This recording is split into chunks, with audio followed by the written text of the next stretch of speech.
What's going on, everybody? Welcome to the Awesemo.com NFL Strategy Show. It's the Monday morning quarterback edition of the show, breaking everything down from week 3 with a bit of a little insight, hopefully, for week 4. See what we learned. Take a look at the Fantasy Cruncher lineup study. What went right? What went wrong? I'm Dave Loughran, with me, Josh Engleman and Adam Scherer. Josh, how'd you do yesterday? How'd everything go? I think I was up like 0.5%, which to me is like winning the millie. In football, It certainly feels that way. You just want to stay afloat until you have that big week, Adam. That's kind of how it works. Yeah, it's literally just don't go broke before your chance to win is I mean, tournaments in general, but football specifically, because typically you're playing a little bit more since you only have 17 main slates for a season. And it's, I think we talked about it last show. Like, I had a huge NFL year last year, and I still think I won money like 4 times. So it just not losing is great. Yep, it sure is. I had a pretty good week. Not as much on the MME front, more so on some single entry and 3 max. I had some decent enough finishes to eke out a profit. So like you said, Josh, you'll take it. Wasn't anything insane, but around doubled up on the day. You parlay that in the next week, and hopefully we can make big things happen. One of these weeks it's going to happen. And that's simply the way it is. Like, you will look at some of the best players out there, some of the best NFL DFS players. They'll tell you, and I actually watched someone do this, someone who I greatly respect said on Twitter the other day, like, I lose probably 75 or not 75%. He said 75. It was, you know what I'm talking about. Yes. 75% of the weeks I lose in NFL. So like that's kind of how it works. And you just have to keep plugging along.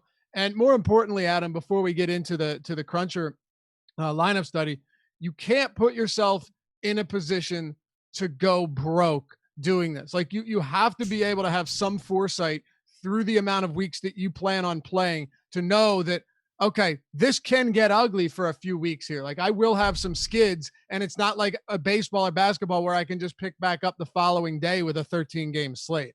Yeah, exactly. And I mean, that aspect of it, I think, is one of the most difficult things. I know it's the hardest thing for me in general in DFS. And I think for a lot of people, just, actually positioning themselves to go through those swings, but you really have to, because it's like football more than any of the other sports. Like, one win just can change your entire year because the prize pools are so big, but you have to give yourself the opportunity to get there. Yeah, Josh, I guess we can start diving into this. Some very popular, some familiar names at the top of the NFL $500,000 slant. By the way, we're happy to have all of you guys with us. Hopefully you guys had a good week as well. Hopefully many of us made it out alive. Buckeyes fan for life said, 2 people I'm praying for because I feel bad for: Falcons fans and Eagles fans. Sorry, Laffy. Listen, I have no real feelings anymore. They have done everything to destroy me. So I'm apathetic towards the Eagles. It's over. But Wentz is a fraud. Anyway, Washington Josh, football team still in first place in the NFC East. Is that incredible or what? Yeah, and they've looked terrible. They've looked so bad. I don't know what to think. But did you enjoy kissing your sister yesterday? What's that? Did you enjoy kissing your sister yesterday? I don't get it. That's what ties are like. Oh, I get it. Have you not? Yeah. Afraid I didn't go that far. But no, you play to win. You don't play to tie. I had a bunch of people on Twitter saying, dude, you can't give Burrow a shot to get a field goal there. Sure you can. It's a tie in a shit division. Go for the win. Go for the jugular. I don't know. It's a bunch of nonsense. They say Doug Peterson's fearless. He's not fearless. He's fearful. Bring back Frank Wright. Anyway, Josh, $50,000 up top in the $500,000 slant. Yeah. You had 65,000 entries in this. I think we can take a look here and see what we've got now. Interestingly, and then I'll turn it over to you. If you look at the top 4 lineups, right? The winner, Curry Power, had 150 lineups. Then Anguilla in second had 20. Akon 8907 had 5, and Daron had 1. So kind of an interesting little pattern there that you're seeing in the top 4. Yeah, I'm pulling it up now. I had the ownership and everything up. I'm sliding over to the left side to show everybody that was in it. You know who did finish fairly highly. 13th in the slant. The boss man himself, Alex Baker. Profitable day in the slant at the very least. But shout out to Curry Power for taking that bad boy down. 42 lineups out of 150 cashed. It's pretty solid. Yeah, you can't beat it. No, you can't.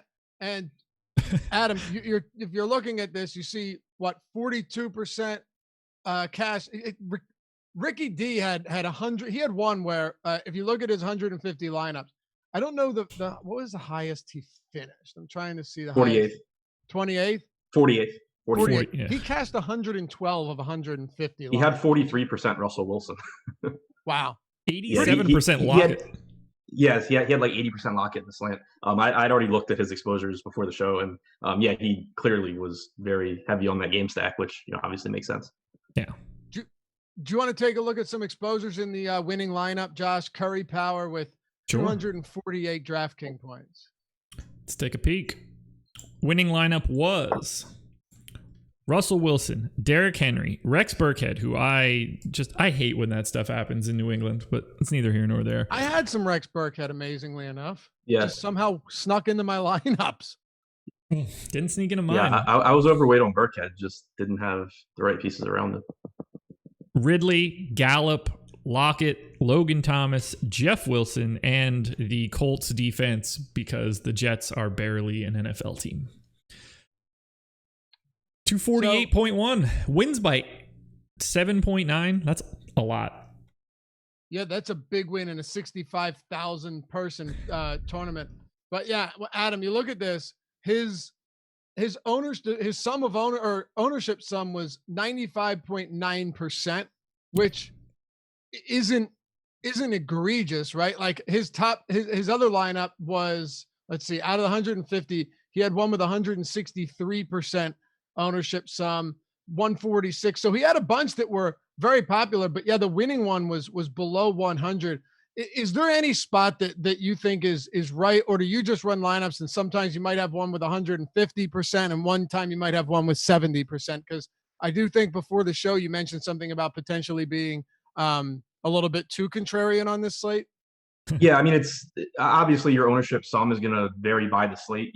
If yesterday there wasn't really any massively popular players outside of like Miles Sanders, but other slates you're just going to get guys depending on pricing basically that are more popular. But it's not, I don't specifically target like a specific ownership sum. Stuff that I do as far as building my lineups and valuing lineups that I think have under-owned players tend to naturally knock on my ownership sum. Looking at my lineups, so I said before the show that I thought I might have played a little bit too contrarian yesterday because I had changed some stuff, and I liked a lot of the stands that I took, but I thought maybe my lineups themselves were a little too contrarian. But looking through my stuff, I'm not really sure that was the case. You mentioned that the top lineup had about a 95% ownership sum. Looking through my stuff, it's a lot. There are a lot that are, in like the 60s, which is probably a little low, 60s and 70s, but I have some up around 100 too. So it's not something I specifically target. It's more of just like kind of trying to find the sweet spot between lineups that project well and lineups that I think the range of outcomes for a player kind of makes them on their own. So that was something I think I kind of did poorly yesterday, was I went a little bit heavier on some low owned guys. But I think that to your question, it's not something that I specifically target. Josh, you're looking at Curry Power's exposures. He had pretty flat quarterback exposure, 20% Murray, 20% Wentz, 13% Allen, 11% Wilson, 9% Cam Newton, 9% Dak Prescott, 7% Joe Burrow, Ryan Tannehill and Deshaun Watson at 5% as well. And then Mitch Trubisky, 2 of 150 were there. So 10 quarterbacks, pretty spread out here with only 2 of them coming in at 20%, nothing above 20%. Yeah, I too had a bit of Wentz. I did not have any Kyler Murray. Ultimately, probably doesn't matter all that much. You wanted Russell Wilson going for 39.8, but there's just so many options at quarterback that it to me, it's just really not all that important how you end up there. I'm kind of curious on your thoughts here, because it's something that I kind of just was thinking about, and maybe it's just hindsight being 2020. My approach to NFL DFS in general over the years in tournaments has been basically what you just said, that Quarterbacks don't really matter. It's more a product of getting to the skill position plays that you want and then fitting in quarterbacks that, fill out your stack or whatever. With some teams, namely, the Seahawks, but also, looking to, teams like the Cardinals, teams like the Cowboys, with some of these teams throwing a lot more, or at least a lot of their scoring coming through the air, teams just in general looking to pass more now than they did a couple of years ago. I'm kind of wondering if maybe I should be prioritizing specific quarterbacks a little bit more than I do. So in terms of prioritizing them more, you're talking about potentially thinning down your player pool and zeroing in on them more? Just maybe doing something, because the reason that typically I get pretty spread out at quarterback and I don't really put a big emphasis on them is that with passing touchdowns being 4 points and most quarterbacks not really running, their range of outcomes isn't really quite as spread out as it is for like receivers compared to receivers, or running backs compared to running backs. You don't get quite as much volatility. So when you're getting a lot of ownership going to someone like Russell Wilson or Kyler Murray, it's going to grade out that I should just be playing lower on quarterbacks, because chances are they're not going to get outscored by enough points that it matters a lot. But with the extra opportunities going to some guys, Murray with the running, Wilson with just throwing constantly and all the deep passes, I think maybe you're seeing a little bit more of a gap in opportunities for some quarterbacks compared to others. So maybe I am kind of maybe there's just a bigger gap in the chances of some of these top end quarterbacks exceeding relative to the average quarterback than I generally give it credit for. Yeah, you know what? It's really not a bad point. Just on opportunity alone. Now, to be fair, it's tough to kind of analyze a Wilson and an Allen because they've just been ridiculously efficient. Like right. Russell Wilson's pass volume hasn't even been that high. How many passes did he throw yesterday? Because through the first 2 weeks, he was just connecting on every pass. Yesterday, he threw 40 passes, and he's completed on the season 77% of his passes, which is crazy. 14 touchdowns to 1 interception. And so like to that point too, it's kind of, I said, because it's obviously something I haven't dug into. I kind of just had the thought when I was looking through this for the first time. But that's where it gets tough, I guess, in NFL, because like everything's a small sample. So right. On one hand, I could say, oh man, I'm treating quarterbacks poorly and I need to reevaluate how I approach things. But would I feel that way if Russell Wilson wasn't completing 77% of his passes? So it's always kind of like a thing you have to balance. Yeah, it's definitely a question worth considering, though. Josh Allen completing 71% of his passes, 10 touchdowns to 1 interception. I mean, Josh, over the first 3 weeks, if you had Russell Wilson or Josh Allen in any of your lineups and you were stacking them, you're very outside of John Brown, of course, because he got hurt yesterday, but you've probably done pretty well over the first 3 weeks if you had them, because not only did it get you to guys like Metcalf and Lockett, but more than anything, the Seattle defense has struggled too. So you were getting a ton of big plays coming back on the other side from that. Oh, absolutely. I'm just looking into it now. Russell Wilson, 34 or more over the first 3 weeks. Josh Allen, 33 or more over the first 3 weeks. I mean, what you're really looking for is, like, as long as my quarterback gets north of 25, this lineup is available to win a GPP. Right. And I think that, like, in the grand scheme of things, certainly some guys are going to be more likely to do that than others. Like Kyler Murray yesterday, for example. That's why his ownership gets to 21%. His price and his likelihood of just being functional pushes him up. I didn't like him yesterday because of that ownership, because I just didn't feel like it was worth it. Enough guys will be there in the end. You really just need to avoid Cam yesterday at 12.18. It's more about avoiding the bagel than it is being successful with the pick. Yeah, and I guess then that's a good point too. And it goes back to what I was saying about typically not prioritizing quarterbacks in general. Obviously, Russell Wilson stacks just won the slate yesterday. But if let's say Tyler Lockett doesn't score 3 touchdowns, let's say he scores 1 touchdown, DK gets 1 or 2, and Greg Olsen or Disley or someone gets that extra touchdown.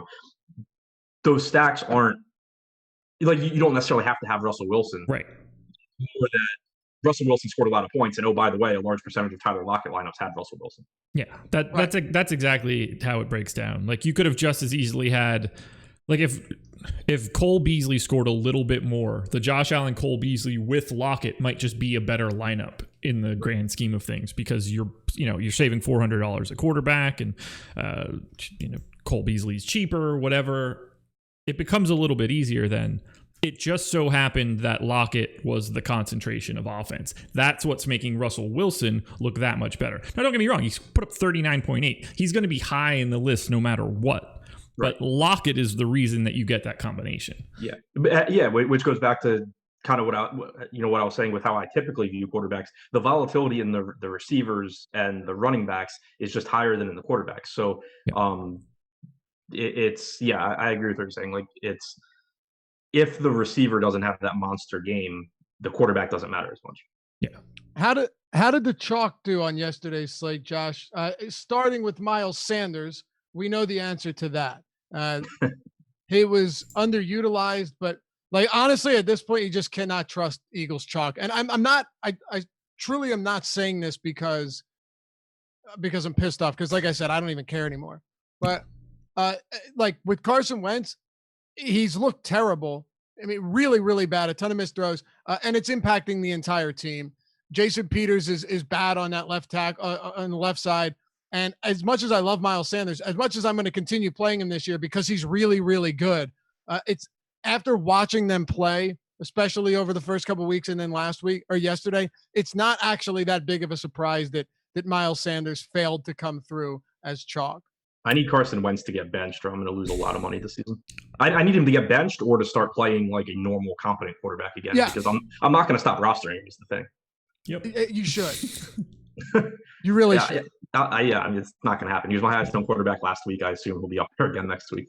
Yeah, his mechanics are so shot right now, though, dude. I'm telling you, like, just don't. I know what the numbers are telling you. Just don't do it. It's going to lose you. Well, I guess you're already prepared for that, so I'll lay off. But there's something terribly wrong with the guy right now. I mean, his salary is going to come down too. Like, it's the one thing that'll keep me. The only saving grace is that all of his receivers are hurt, and I won't like his receivers, so it'll keep him out of lineups in the future, hopefully. Well, hopefully that happens, because otherwise, you might not be on the show by week 8. Yeah. Wentz was my highest owned quarterback, and Goddard was my highest owned tight end, and Ertz was my third highest owned tight end this week. So, needless to say, I'm blaming the Eagles for how my week went. Fly, Eagles, fly. I had a couple lineups that were really, really solid. 200 plus fantasy points with Goddard in there, getting a 1. So I looked at Sanders. I was like, man, I only had like 17% Sanders. Like, how did I have such a bad week? And then I looked at the rest of the Eagles that I played. Did terrible, man. Yeah.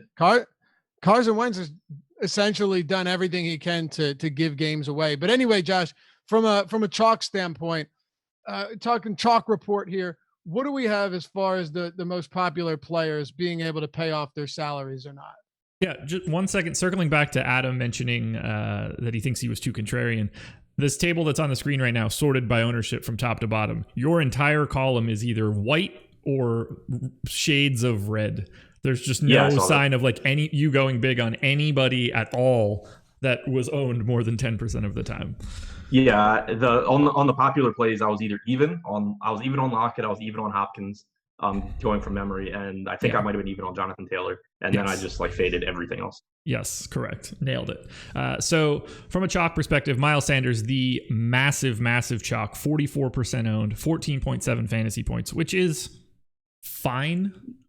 Like, that's, it's not a disaster. It's what, like his 45th percentile outcome, something in that neighborhood. Hopkins was good, 27. You hope for more. Kenyon Drake, bad. That one stung.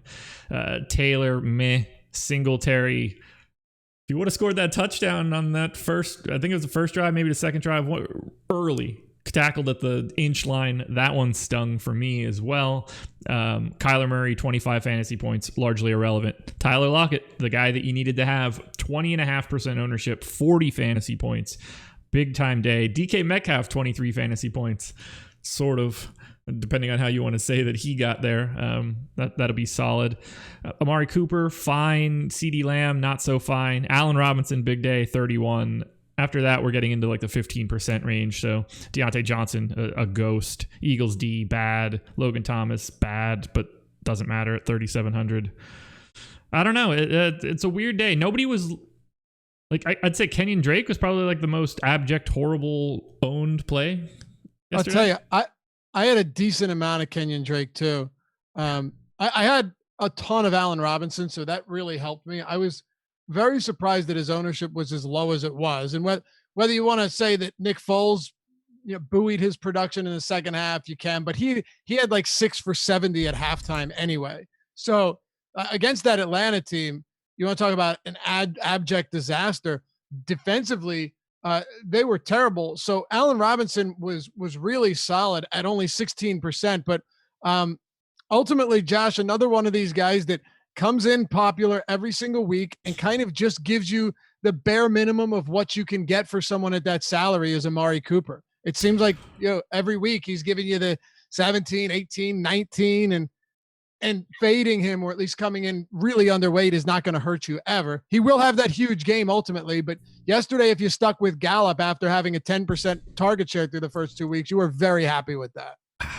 He has 35 targets and 270 yards. He just hasn't gotten in the end zone yet. Like, Cooper's numbers are everything you could possibly want, other than the fact that he just hasn't scored.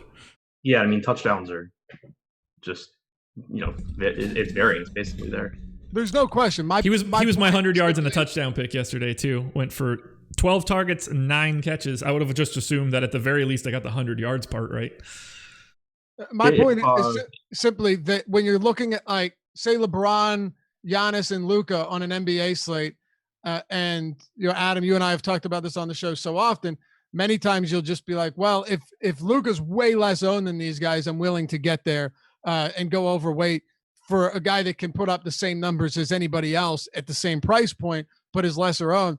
I feel like that's the way it's going to be with the Cowboys most of the season. If Michael Gallup is going to be coming in at half the ownership of Amari Cooper, or CeeDee Lamb cheaper by $1,000 and also coming in way lower, I have no problems going to the lesser owned Cowboys receivers, knowing that Dak's going to sling it around the field regardless. Yeah, I mean, that's how I feel about football in general, as you can see by who I chose to roster this week.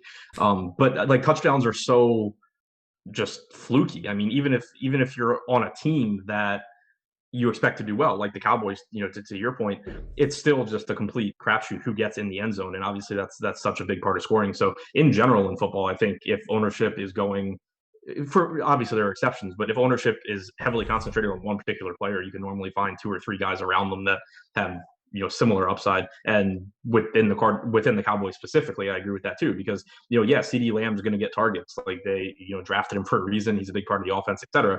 But Michael, like, there was all this talk, I saw tweets about, why are people surprised Michael Gallup's getting phased out of the offense after they drafted CeeDee Lamb, blah, blah, blah. And I was like, do you really think that just for the entire season, Michael Gallup's not going to show up? What a dumb comment.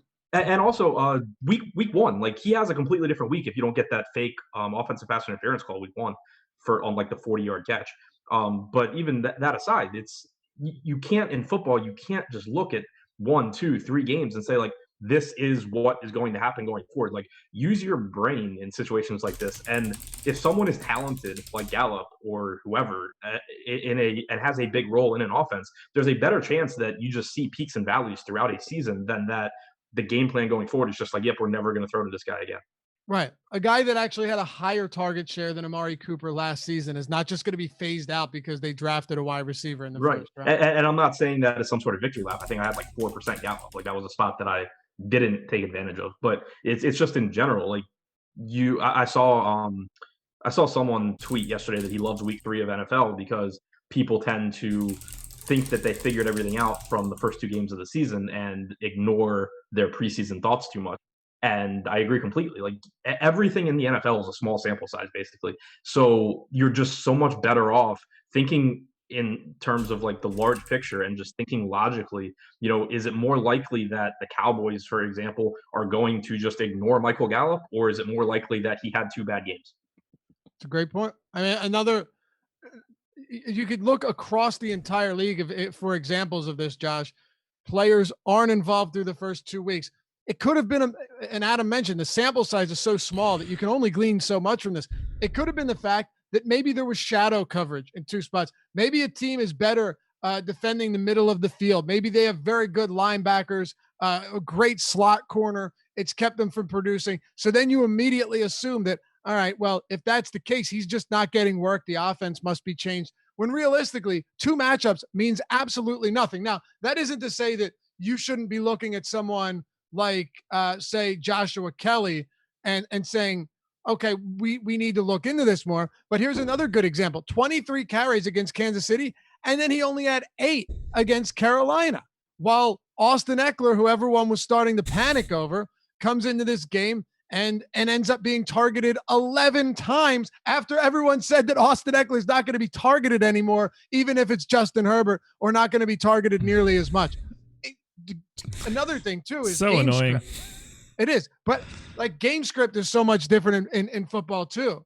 Because if you have the lead for 2 games, or you're in a very competitive game, you don't have to worry as much about Austin Eckler getting him the ball in space and passing to him out of the backfield. The moment the Carolina Panthers play from behind, he's targeted 11 times. Just another example of the disparities you're going to see week to week.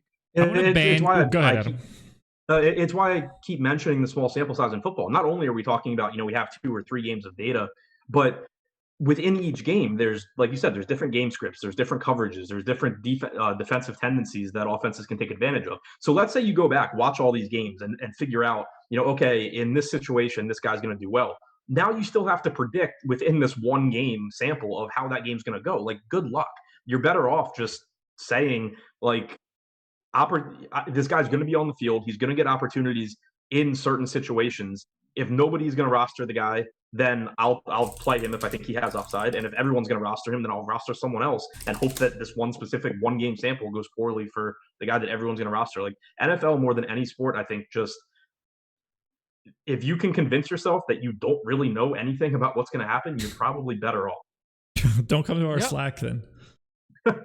Well, yeah, convince yourself that you don't know what's going to happen, but also put yourself in a position to capitalize on something happening that most people are convinced is not going to happen. Exactly. But looking at it in terms of not looking at it like, oh, this is how this game's going to go. Look at it in terms of this game can go X, Y, or Z. The general, everyone thinks it's going to go X. Exactly. I'll just play Y. The Panthers Chargers game was a perfect example. Like, everyone thought that the Chargers were going to have an early lead and coast to victory on the ground.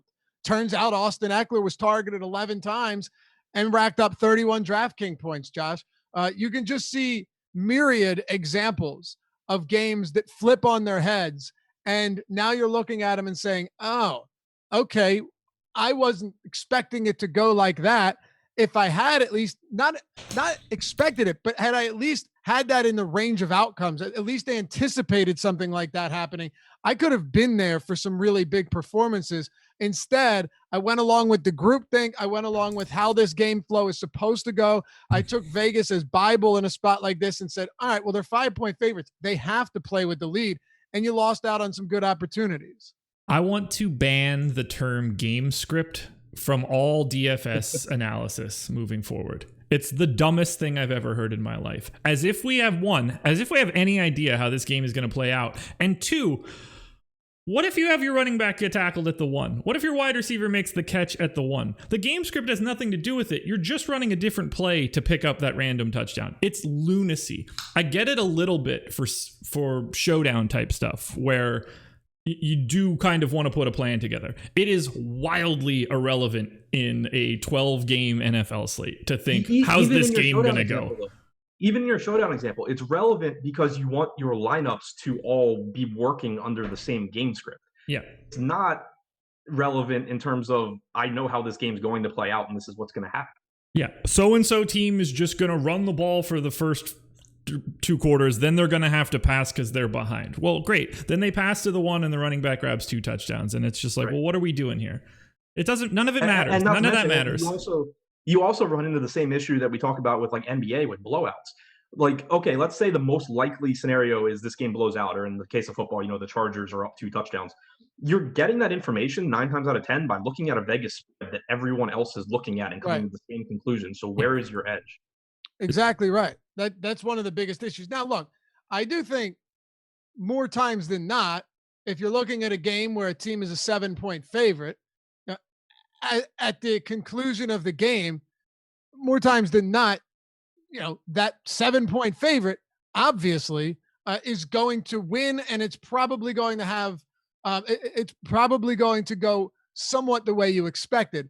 But I think what you're saying is that even if the actual script of the game goes the way you expected in terms of the score and maybe the way maybe the way it unravels throughout, it doesn't mean that those specific players that you are expecting to benefit from that game script necessarily are the ones that see those advantages. Exactly. You could have a team, like let's say the Ravens are playing the Jets and the line is 14 and it's like, oh, well, the Ravens are going to run the ball a lot. Yeah, like I expect the Ravens to play their style of football more often.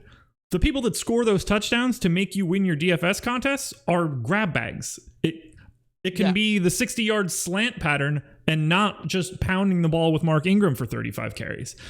It doesn't matter after that. You do want to plan it, but it's ridiculous. Go ahead. Jonathan Taylor yesterday is the perfect example. Like, very good DFS play, no question about it. But the reason he was good was because he's going to get most of the opportunities in the running game. But then you had people saying, adding on to that and saying, well, they're 12.5-point favorites against the Jets. Like, okay, you have to look back literally 1 week to see that Jordan Wilkins got like 9 fourth quarter carries the last time they had a big lead, and the game was out of hand. It's that wasn't like an additional point for Jonathan Taylor that they were 2 touchdown favorites. It was just another way that he can essentially get off the field at the end of the game. Yeah. Yep. Now this one was a little bit different. What do you have? 13 carries. But yeah, point well taken.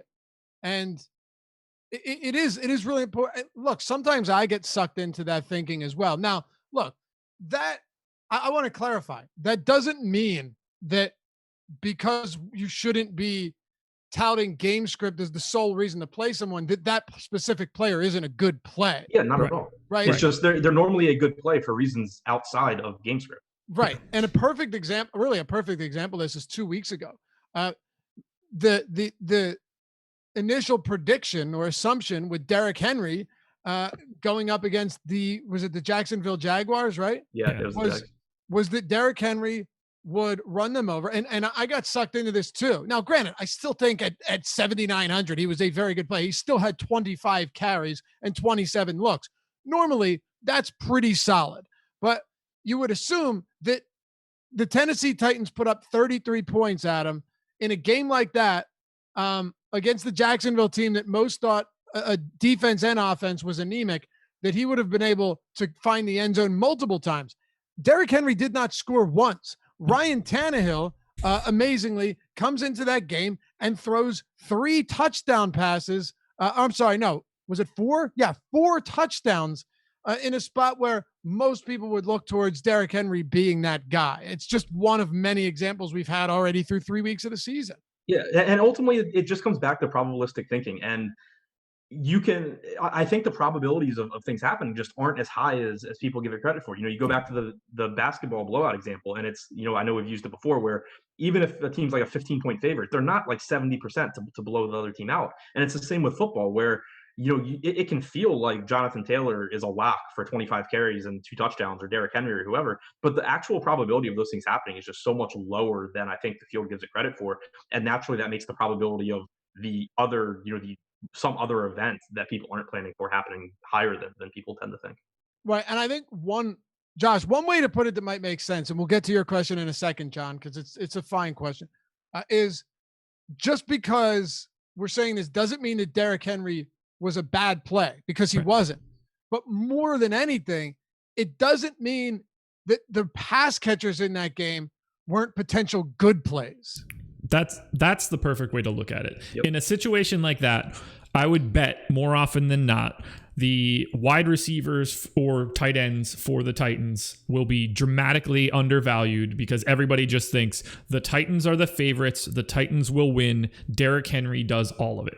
Yes. And that is just like a preposterous way to approach DFS because touchdowns are essentially random. Look at the Packers game last night. Aaron Jones had one touchdown, almost had two.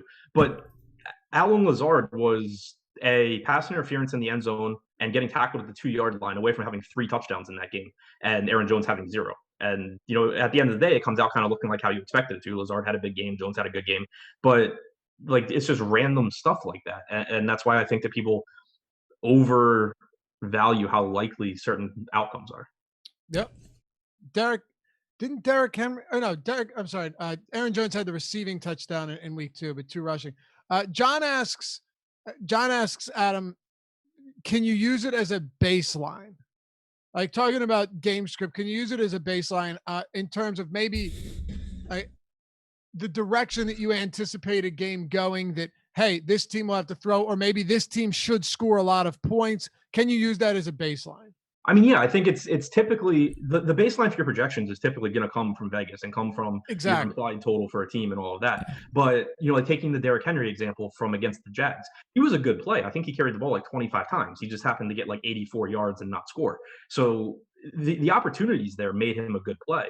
But he's going to get those carries, as long as Tennessee wasn't like getting their asses kicked. He's going to get those carries regardless. The fact that they were 10-point favorites or whatever the case was doesn't really add that much value, certainly not enough value, not as much value as the field thinks when you get all this ownership going there. So as a baseline, sure, but it's more so just how many points do you think the team is going to score, and then you also know you have an estimate for the percentage of touchdowns, the market share that's going to Derrick Henry.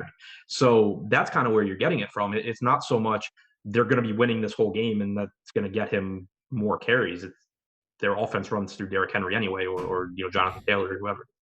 It's a good conversation to have for sure. Hey, hit that thumbs up if you guys are just jumping in or you've been with us and haven't done so yet. Remember, if you're in chat or if you're on mobile and the chat's pulled up, you can click out of that chat and hit that thumbs up button. It helps us greatly so we can keep putting free content out here and, kind of work around the algorithm. The more interaction we get, certainly the more we're going to get new eyeballs on this screen, on the channels, so we can keep putting out free stuff. And we love doing this for sure. So every bit of support is greatly appreciated.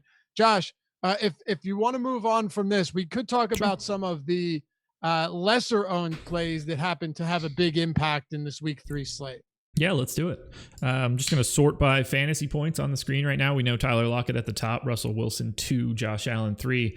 Rex Burkhead went for 34.8 fantasy points. Huge game. 2% ownership in the slant. Huge game. Monstrous. But again, Rex Burkhead had 6 carries and 10 targets. The 10 targets, obviously, massive.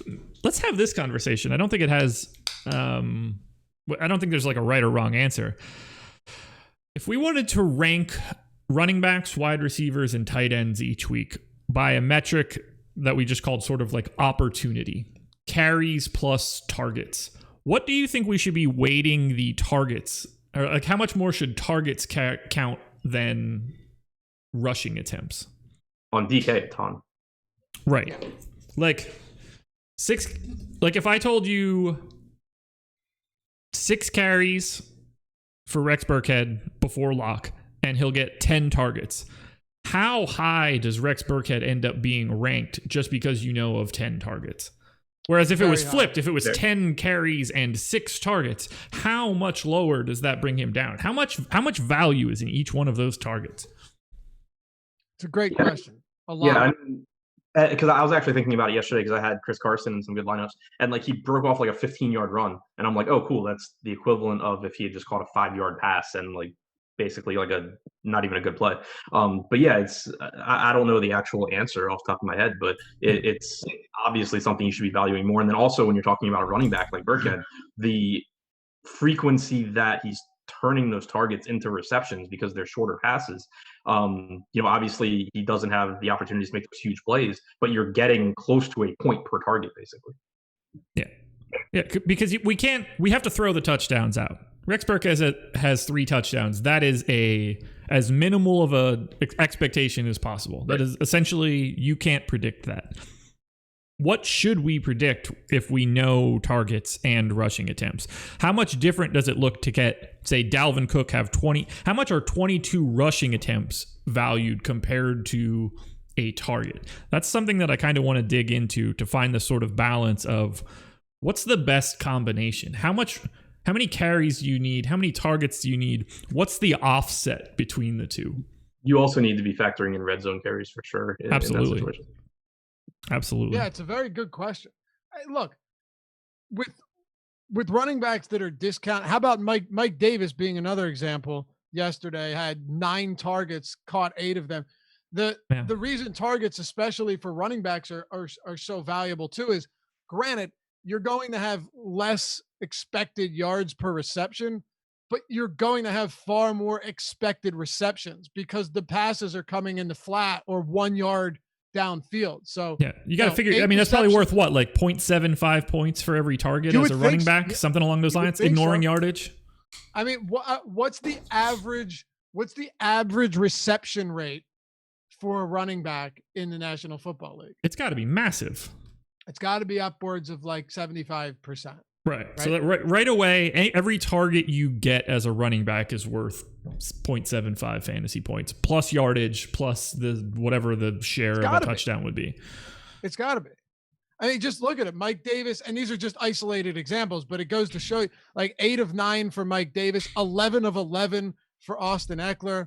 Some of these running backs are going to have targets that are downfield. Like Miles Sanders gets targeted downfield quite a bit, but all in all, how about Alvin Kamara? 13 of 14, Josh. Again, just individual isolated examples, but they catch most of the passes that are thrown to them. And yeah, you're right. That you've got to be able to quantify that pretty easily, you would think. That's what makes it hard for somebody like Derrick Henry, because especially on DraftKings, like he has to score.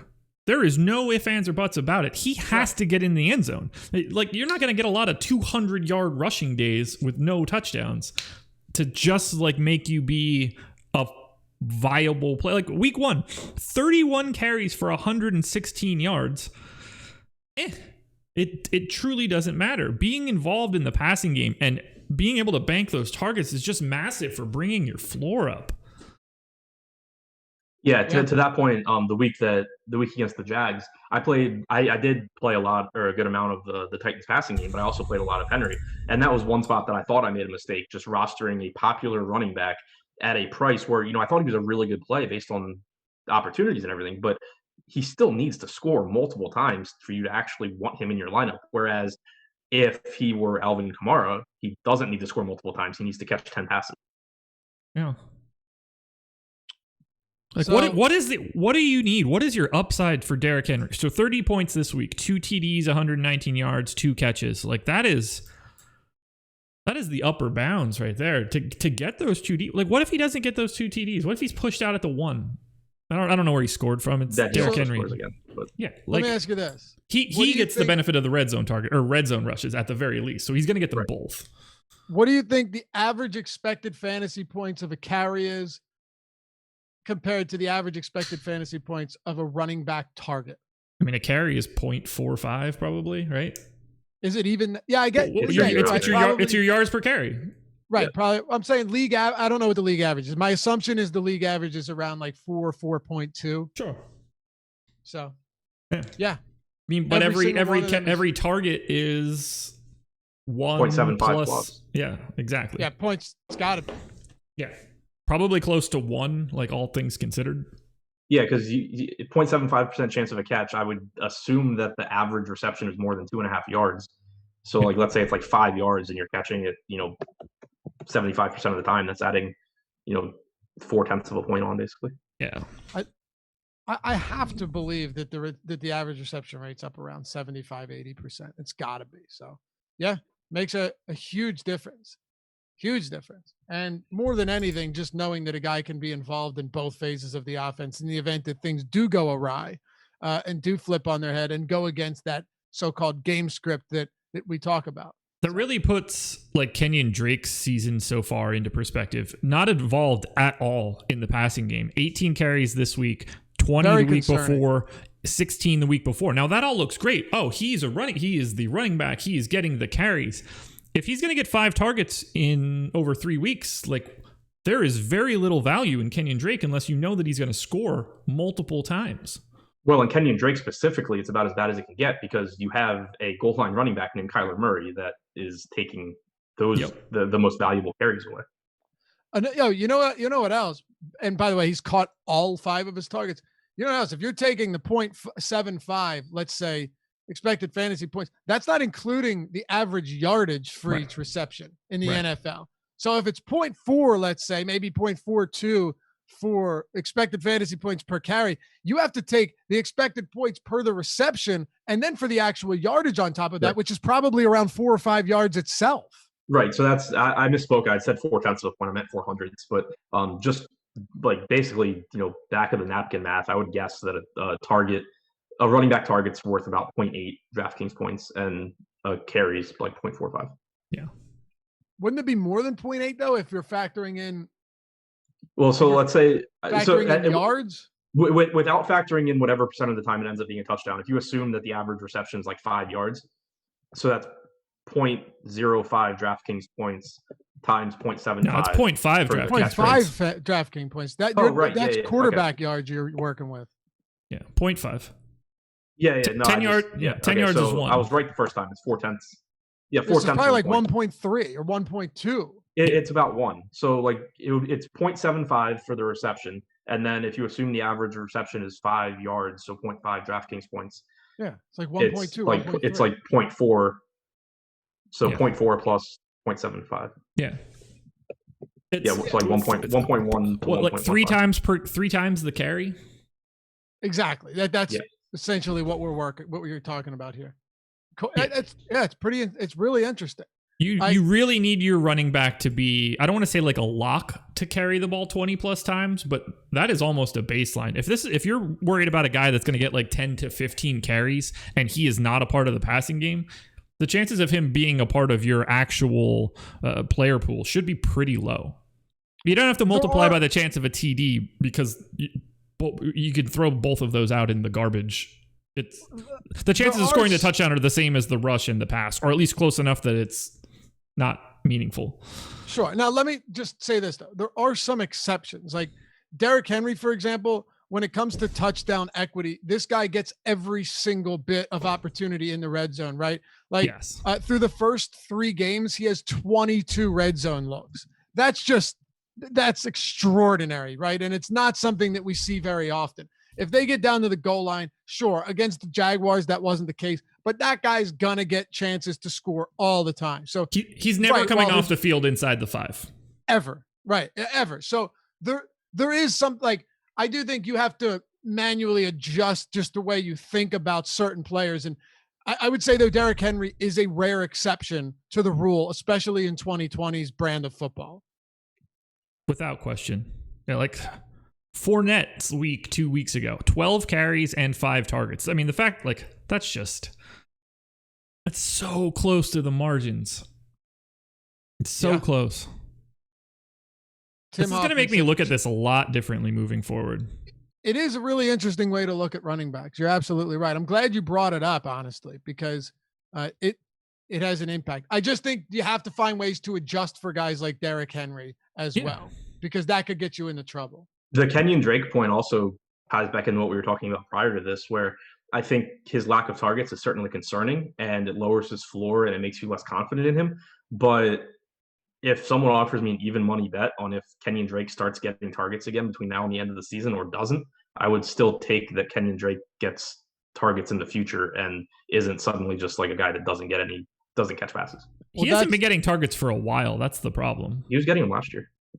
In week 11, he had 6 targets. Am I reading this correctly? No. Week 11, he had 7 targets. The following week, he had 5. Ever since then, 3, 1, 4, 4, 2, 2, 1. Yeah. I mean, like half of the season last year kind of stopped. Yeah, he was averaging, it looks like, through around 3 or 4 targets per game over the final 5 weeks of the season. Yeah, I don't know. That week 15 and 16. 7-7-5-3-1-4-4. The week 15 and 16 lines or performances are clouding it because he scored 6 rushing touchdowns in 2 weeks. Right. But it kind of comes full circle with what we were saying earlier in the show. You can't overlook that just because things haven't happened that they won't happen. And with Kenyon Drake, that might be a good example. Plus, you're going to have him on the field getting the lion's share of carries anyway.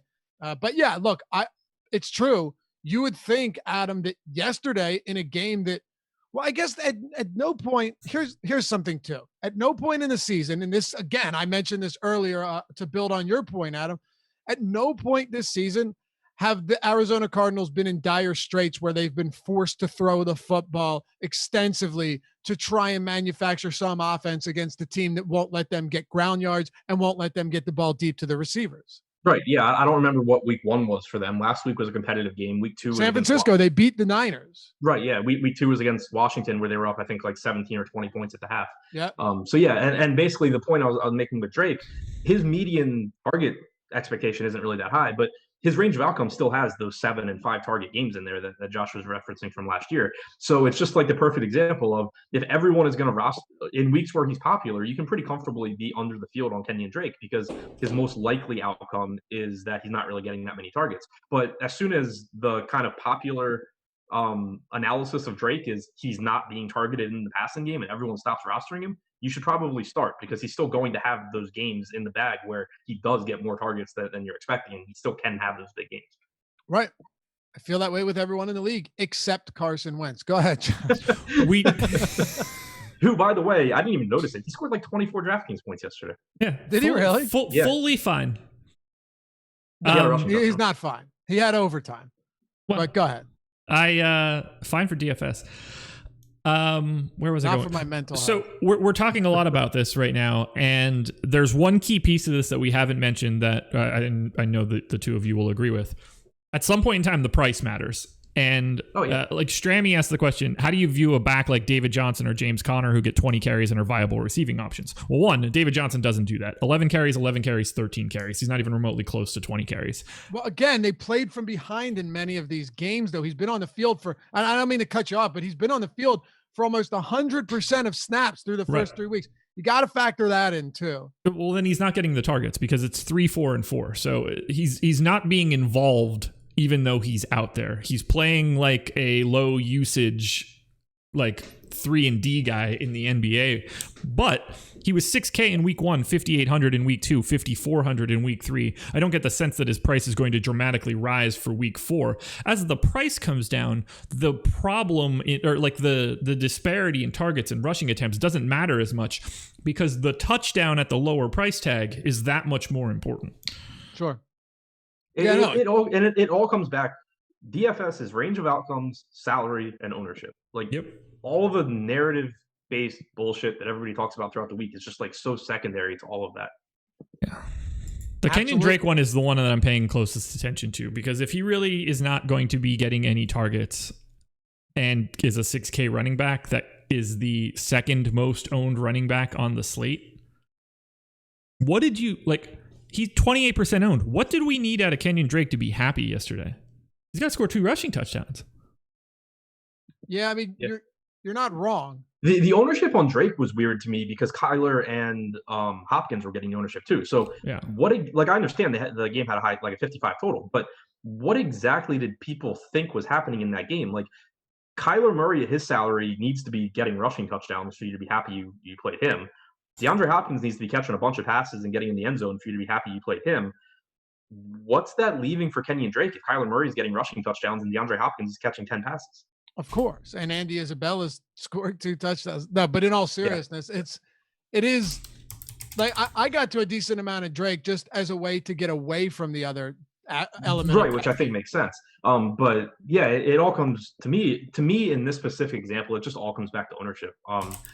There is, when you have a game that is expected to be as high scoring as that game, there is a high ceiling for basically every functional player in that game.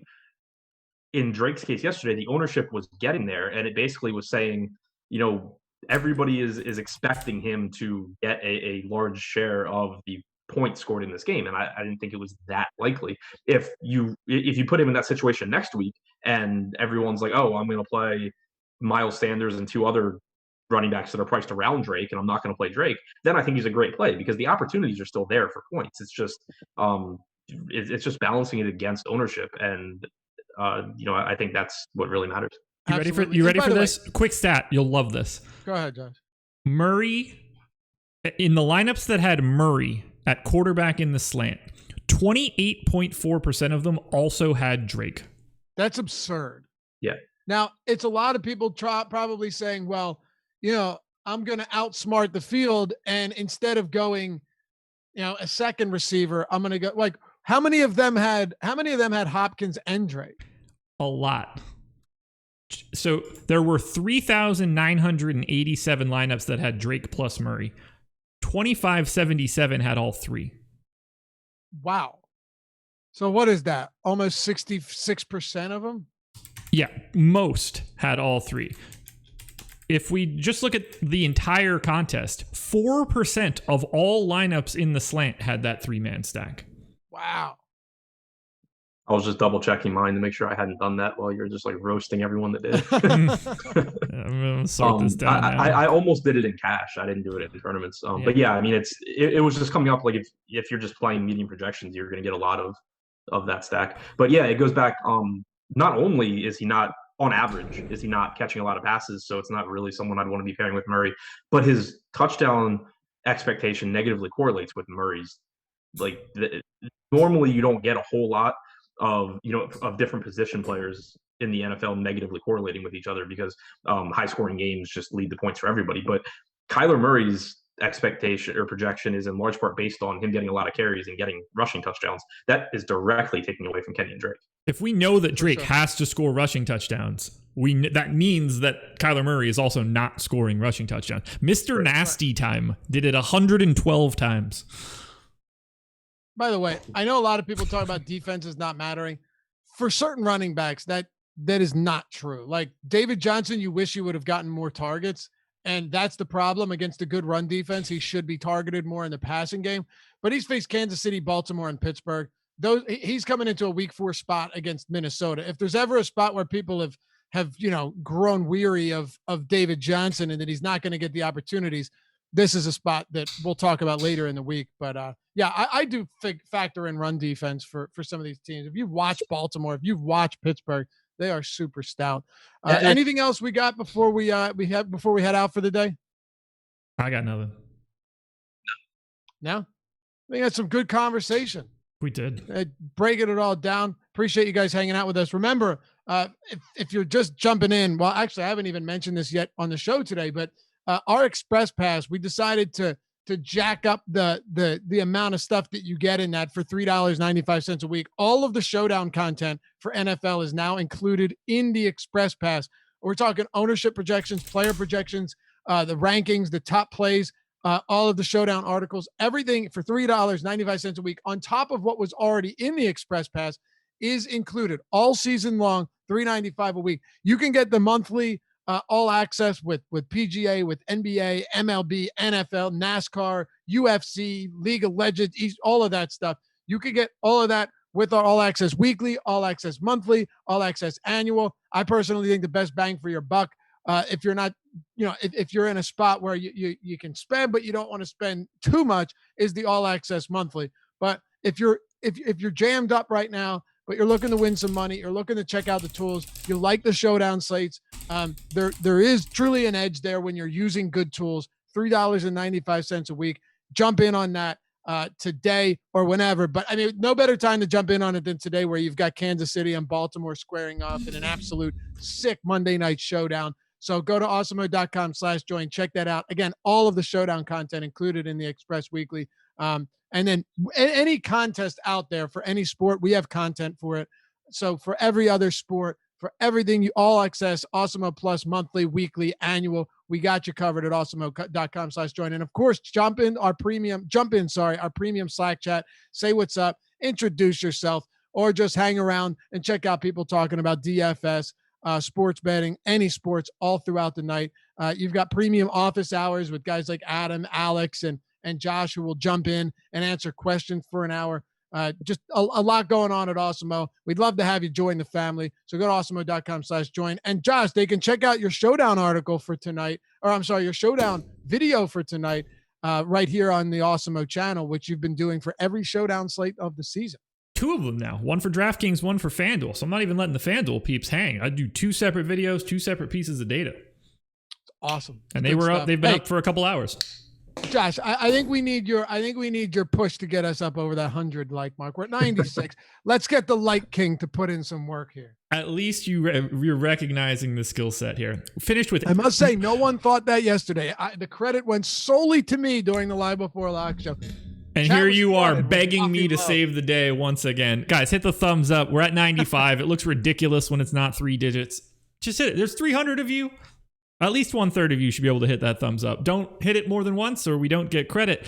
You see, over 800 yesterday on the Deeper Dive show, 10,000 plus views. Crazy. It's amazing. And I take full credit for that. There we go. We hit 100. We'll see you guys back here soon. Thanks for hanging out with us as always. Do we have any sales giveaways going on? I don't think we do, Josh. I don't think we do. No, that's it. But we got some free premium content. Awesemo's Top Showdown. Where is it? Yes, and single game plays for DraftKings and FanDuel. That's free on the site today. And remember that Express Pass, $395 a week, all Showdown and content included. We'll see you back here tomorrow on the NFL Strategy Show. Stick around throughout the day. We've got a ton of content, ton of shows coming up. And, of course, big-time Live Before Lock show, big-time Monday Night Football game. We'll see you back here soon.